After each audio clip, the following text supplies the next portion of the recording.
All right, mates, welcome back. JL Scott Fishing. Hope everybody is doing well. We are going to cover something. Had a bunch of messages. I thought I would just be doing an impromptu video here. Put it up on the channel for fall. For swim baits in the fall. There have been a lot of questions about swim baits, kind of like the mistakes with swim baits, like beginners make. I got to be honest with you. 2022 for me, there were two things that I wanted to work on in 2022 that I felt like I was deficient compared to my peers and a lot of other people, that I had talked to and that I fish with and things like that. I predominantly am a river guy. I'm a smallmouth guy. So understand that's the prism and perspective.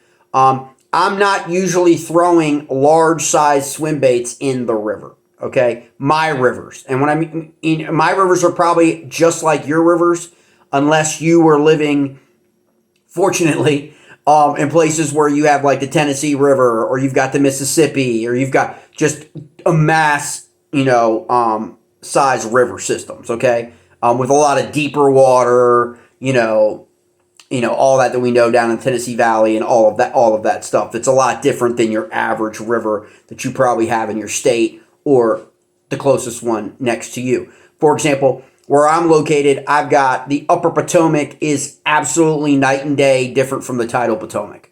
Okay? They're two entirely different fisheries. Okay? Predominantly smallmouth, Upper Potomac. What I mean by upper, a lot of people use these designations. They're kind of weird to me. But upper is everything above Great Falls, Little Falls, all the way up. Okay? Adjacent to Virginia, Maryland, West Virginia, and on the way up, okay? Tidal is everything below D.C., all right? That's just how I break it down. My section of the river where I predominantly fish and I live is what we call the Piedmont section of the Upper Potomac, okay? Those sections. It's below Old Dam 2, more or less, all the way down to Great Falls. But I have Monocacy River. You've got you've got rivers like the Allegheny. These can be big rivers. Susquehanna is small in some places and immense in other places. Okay, so this may fit into your river system, but when you make that transition to reservoir and impoundment, and maybe you're making the transition from smallmouth to largemouth, this is where you have to change things up. And I've found, at least works for me, change things up not only in your equipment, what size rod you use, line you use, reel potentially, all of that stuff. At the end of the day, you want to be able to make it work for you. Okay, everything is subjective in fishing. Okay, there's not just one way. It's not just one bait. It's not just one way. Okay, otherwise the industry would not be what it is. It's today's way and today's bait. That's the mentality, right? You've seen that with swim baits, right? Well, now you've got kind of like an interesting dynamic that's happened. For like years, it's Kitech, 3.8 to 4 point whatever, or Rage Swimmer, right? Boom, you're getting inundated. Well, now all those molds are on the market, okay? The impact molds are on the market for custom bait makers, okay? The paddle tail swim baits the molds, Angling AI are on the market, okay? Where they probably weren't 10 years ago, okay? And so you were stuck buying that cereal bait, right? Because, they're mass marketed, and you're hearing about it. They're everywhere. Paid sponsorships, whatever, online ads, whatever. Okay? Or you've got YouTube channels, sponsored, same thing, that are out. Kitech, right? Not taking anything away from Kitech. Because the truth of the matter is, everything is going to depend on your own subjective comfort zone and how you fish. For me, I'm more of a river angler, and so I am more of a spinner bait angler. Spinning rods, spinner bait setups, right? So people are always like, man, you really should use a bait caster for that. I get that a lot. I'm like, no, it's okay. No thanks. No thanks. I actually gave a bait caster, I think that thing was probably $250, $300 bait caster, to my buddy back home. I'm like, I'll never use it. Take it. And a $150 rod set up with a $300 bait caster on it. Here you go. Set it. Take it. I'll never use it. I don't have confidence in it. I'll never use it. So what I've had to do is I've had to adopt certain techniques to my style of fishing. And it's two-dimensional because it's when I'm fishing from the back of a boat or from a boat, a jet boat, or when I'm fishing from a kayak. They're two entirely different things in my experience and experience of a lot of people that I have confidence in, that I talk to in terms of how you set yourself up. Or whether you're fishing for smallies, are you fishing for largemouth? Why does that make a difference with a swim bait? Well, the predominant difference is going to be the jig head that you use. Now, when I talk swim baits, I'm talking soft plastics in this video. I'm not talking glide baits or hard swim baits or those. That's a totally different beast, okay? And they can be highly effective this time of year. Don't get me wrong, for big fish. But we're going to talk about soft plastic pours, okay? Custom soft plastic pours, or even your cereal bait pours that you can get off the aisle, okay? You're predominantly going to be throwing those on open hook, exposed hook jig head, right?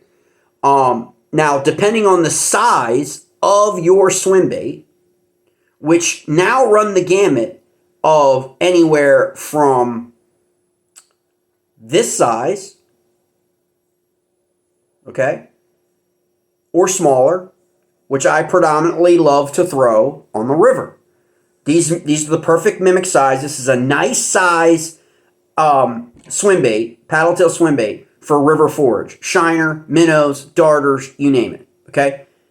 Rarely do they get, in my river system and the ones I fish, okay, in the mid-Atlantic region, sure, you can come across forages that are bigger than this, okay?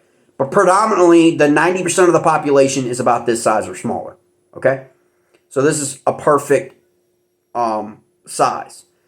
And so when you're going to go to your jig head selection, okay, is no different for me than if I'm going to be fishing, say, this size, next size up, okay? That's a pretty big jump, right?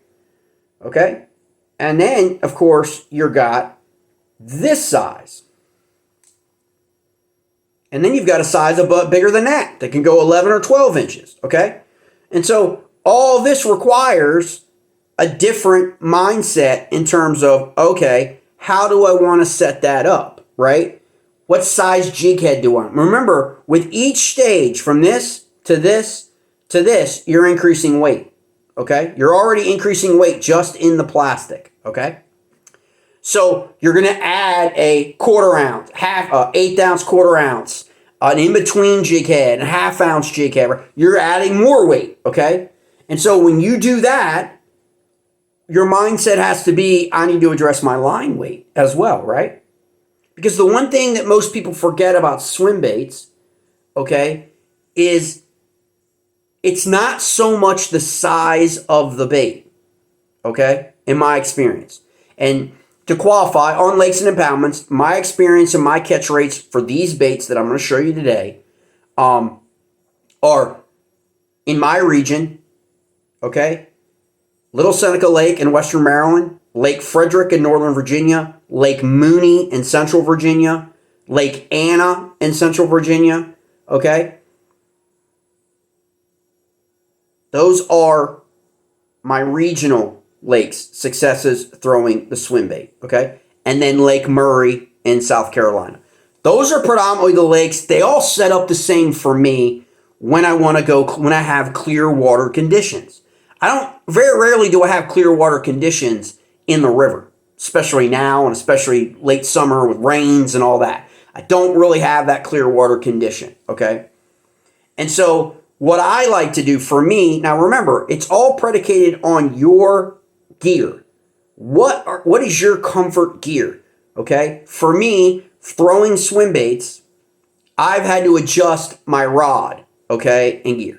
And I've talked before that the two things that I wanted to work on in 2022 were swim bait fishing and frog fishing. Those were the two things that I felt like I was deficient at, okay? Yes, I was catching fish, but I wasn't like, I was losing fish, especially frog fishing and swim bait. I was getting strikes, but not getting hookups, right? And so you got to address that problem. Is the problem the angler, or is the problem the gear, okay? So making changes to your gear, you will see different things, different results, right? And that's what I've seen. So for me, when I'm fishing for smallies, okay, I'm predominantly staying in this size, depending on what forage that I'm recognizing, okay? These are all beautiful pours here, okay? Very simple pours to do. Depending on what the forage is, if it's shiner or darter, if I notice a little bit more shad or herring or something like that making my way into my river systems, that's what I'm going to do. These will also work clearly on your impoundments and reservoirs that are going to have blueback herring, they're going to have shad, they're going to have bluegill, they're going to have sunfish, they're going to have all those things. Okay? Now for me, I want to make it abundantly clear.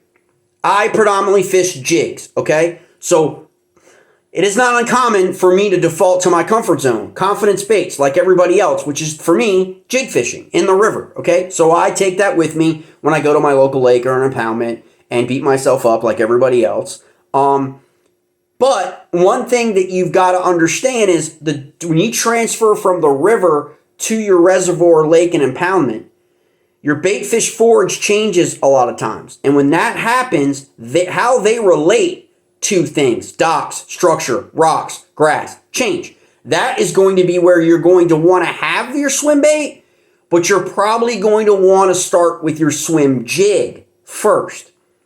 These baits, again, Anna, Murray, Frederick, Mooney, open water, bait ball kind of action going down, right? Clear water, right? Now, why is clear water a cool thing for us as anglers?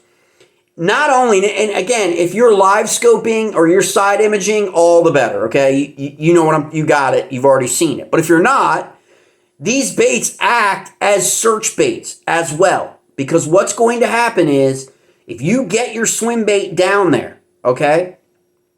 Now, this is why you want to address your line, okay? Because remember, if you're throwing 18, 22, if you're going all the way up, okay, in your line, what's going to happen to the buoyancy of the bait? You're going to change it completely because that line is going to rise up, right? You want to keep the bait down, especially for suspended fish, okay? So you want to go lighter, okay? I'm going 8 to 12 pound test, okay? If I'm swim bait. On a swim bait rod, 8 to 12 pound. I prefer 2 rods now. I've been out. I encourage you to check out Fitzgerald rods. They've got a 7.3, which is perfect. A 7.3 medium heavy, all-purpose line, all-purpose rod, perfect for your swim bait. Or go to the Bryan Thrift Series for Fitzgerald rods. That I believe is a 7.4 rod. It's a 7.4 rod.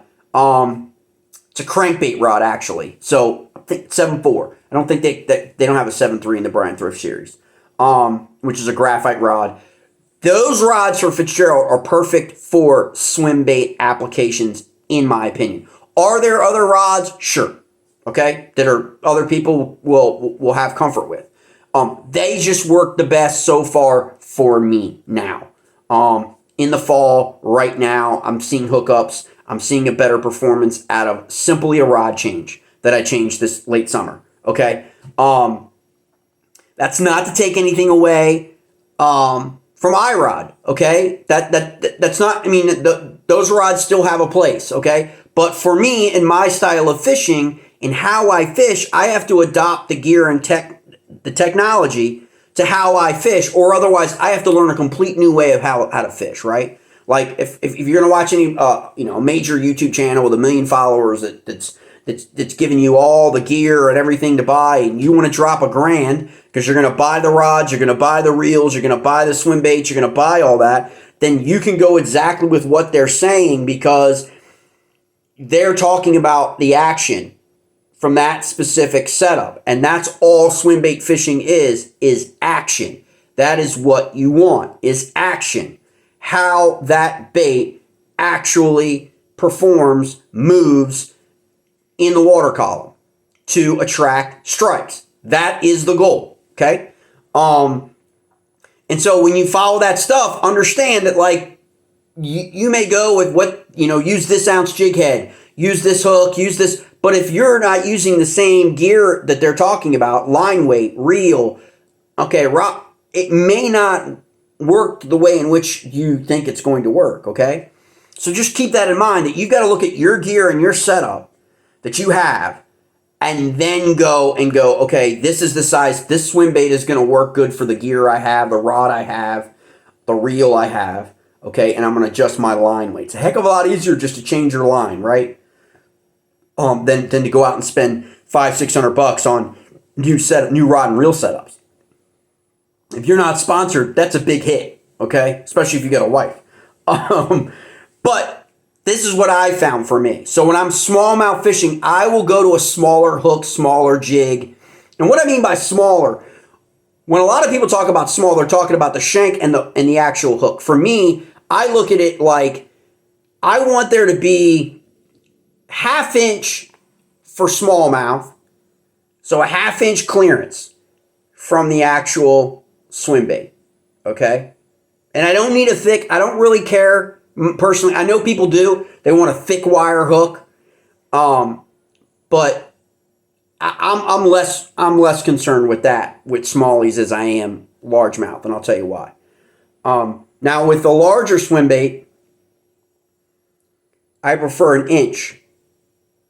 Okay, 1 inch difference between the back, okay, of your swim bait and actually the exposed hook. Okay, remember, largemouth bass's mouth, in and around the mouth, is harder, right? It is actually harder. The cartilage, if you feel it, it is far harder than smallmouth. Okay, smallmouth more pliable. Okay, and so you want a heavier gauge hook, in my opinion, for largemouth. So when you go to the impoundment reservoir, you want to upgrade your hook size. Okay, a thicker wire hook, a grade hook. Then say if you're on the river. Now the interesting difference between a largemouth and a smallmouth, and if you fish for both, you understand, and this is why it can be frustrating for a lot of guys to go from the river to the lake or the lake to the river in different species. And here's why. Largemouth sometimes will come at your bait, okay? And by the way, this size bait and this size right here with the paddle tail are all outside within baits, okay? They're poured by outside within baits. And these are from this schmuck, the smaller ones, because that's the size mold. And so open water, bait balls, outside edges, okay? A lot of times that largemouth is going to come, and you've seen it a lot. Doesn't matter if whatever you're fishing, jig, whatever. You just kind of feel it, right? And they're just kind of like, okay? And then they'll go, right? You'll feel it, and you're setting the hook, and guys are just laying into them, right? You've seen all the videos. Guys just laying into them, okay? Largemouth.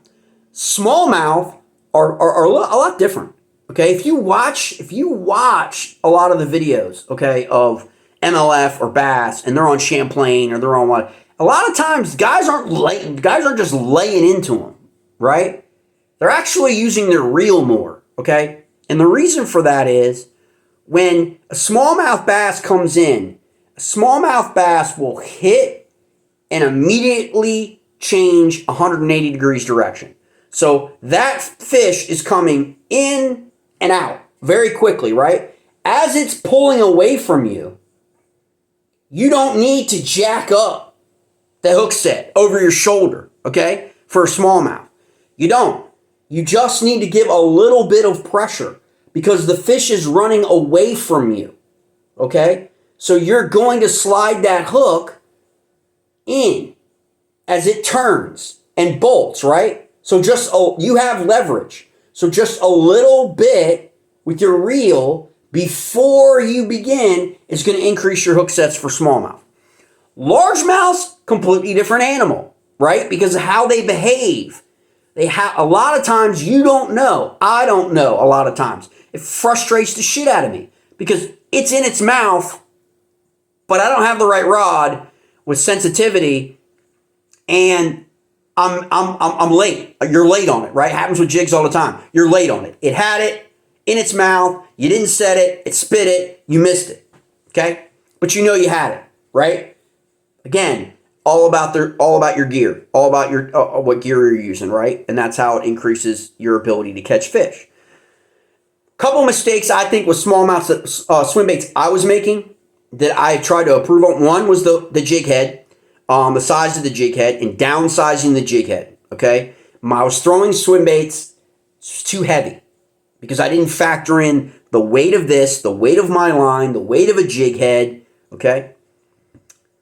Second thing was my targeting. Okay, throwing into a bait ball, less successful for me. Okay, I found throwing to the outside edges of a bait ball. Okay, now in my region, those bait balls can run anywhere from 15 yards to 50 yards. Okay, I've seen them 40, 50 yards long by 20 yards, 15 yards wide. Places like Mooney, Anna, okay, Frederick, all right. Working the outside, okay? Because here's the thing, is the bass are kind of roaming, okay? Like this. Most likely looking up, okay? So you can pick them off on the edges, all right? How I prefer to do that is simply throwing the jerk bait first, following it with a swim bait, okay? And I will tell you, that is going to increase your set hookups on the swim bait. Go with the jerk bait first. So obviously you got 3 of those trebles. Boom. If they hit it, you're gonna get it. You're gonna catch. Okay. They're not throwing that jerk bait, but that jerk bait's gonna get their attention. Okay. And then immediately follow it up with a swim bait. Okay. And you just a little bit faster presentation. Okay. Then your jerk bait, as you're working your jerk bait, right? And you're doing your pauses and you're doing your twitches, right? You're getting their attention. Okay. But they didn't hit it. Maybe they followed it. And in clear water, you can see them then at that point, right? So then you know you're near the fish. And then that's when you take your second rod and you throw that outside within bait, swim bait, okay? You can use the line through, which I prefer. That's another mistake a lot of people do. They don't use the line through with the treble. They go with the straight jig head, which is fine, because obviously the line through is added expense. It's different things. And then roll with that swim bait behind your jerk bait, and you are going to get strikes on your impoundment. Okay, staying on the work the outside to the in, matching that blueback herring or that shad or what's happening in that bait ball in your impoundment. And those are simple ways that you can kind of work the swim bait out, on your jig head. Don't forget the glue on your jig head as well, so you can extend the life.